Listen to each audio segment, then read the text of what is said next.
Kumsi police ಠಾಣಾ ವ್ಯಾಪ್ತಿಯಲ್ಲಿ ಒಂದು ಮರ್ಡರ್ ಪ್ರಕರಣ ದಾಖಲಾಗಿದೆ.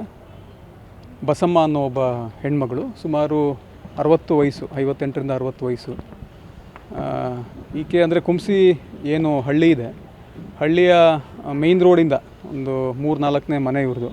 ಸೊ ಅಲ್ಲಿ ವಾಸವಾಗಿರ್ತಾರೆ. ಗಂಡ ಇರೋದಿಲ್ಲ, ಗಂಡ ತೀರ್ಕೊಂಡಿರ್ತಾನೆ. ಈಕೆಗೆ 3 ಜನ ಮಕ್ಕಳಿರ್ತಾರೆ, 2 ಹೆಣ್ಮಕ್ಳು, ಒಬ್ಬ ಗಂಡು ಮಗ. ಸೊ ಎಲ್ಲರೂ ಶಿವಮೊಗ್ಗ ಮತ್ತು ಬೇರೆ ಜಾಗಗಳಲ್ಲಿ ವಾಸವಾಗಿರ್ತಾರೆ ಮಕ್ಕಳು. ಈಕೆ ಮಾತ್ರನೇ ಒಂಟಿಯಾಗಿ ಕುಂಸಿ ಹಳ್ಳಿನಲ್ಲಿ ವಾಸವಾಗಿರ್ತಾರೆ. ಆಮೇಲೆ ನಿನ್ನೆ ಬೆಳಿಗ್ಗೆ ನಮಗೆ ಮಾಹಿತಿ ಬಂದಾಗ ನಾವು ಹೋಗಿ ನೋಡಲಾಗಿ ಅವ್ರನ್ನ ಯಾರೋ ಕೊಲೆ ಮಾಡಿರೋದು ಗೊತ್ತಾಗುತ್ತೆ. ಸೊ ಹೊಟ್ಟೆ ಹತ್ರ ಮತ್ತು ಸೊಂಟದ ಹತ್ರ ಮತ್ತು ಇನ್ನೊಂದು 2-3 ಕಡೆಗೆ ಸ್ಟ್ಯಾಬ್ ಇಂಜುರೀಸ್ ಆಗಿದೆ. ಸೊ ಅಲ್ಲೂ ಕೂಡ ರೆಸ್ಪಾಂಡ್ ಮಾಡಿಲ್ಲ ಅವರು. ಬೆಳಿಗ್ಗೆ 9-10 ಗಂಟೆ ಅಷ್ಟೊತ್ತಿಗೆ ಸಹಜವಾಗಿಯೇ ಅಕ್ಕಪಕ್ಕದವರು ಮತ್ತು ಮಗ ಕರೆದಾಗ ಅಂತಂದು ಹೇಳಿದ್ರು ಅಂತ ಒಂದು ಮಾಹಿತಿ ಬಂತು. ಅದಾದಮೇಲೆ ನೋಡಿದಾಗ ಈ ರೀತಿ ಪೊಸಿಷನಲ್ಲಿ ಬಾಡಿ ಸಿಕ್ಕಿದೆ. ಒಂದು ಮರ್ಡರ್ ಪ್ರಕರಣ ದಾಖಲು ಮಾಡ್ಕೊಂಡಿದ್ದೀವಿ.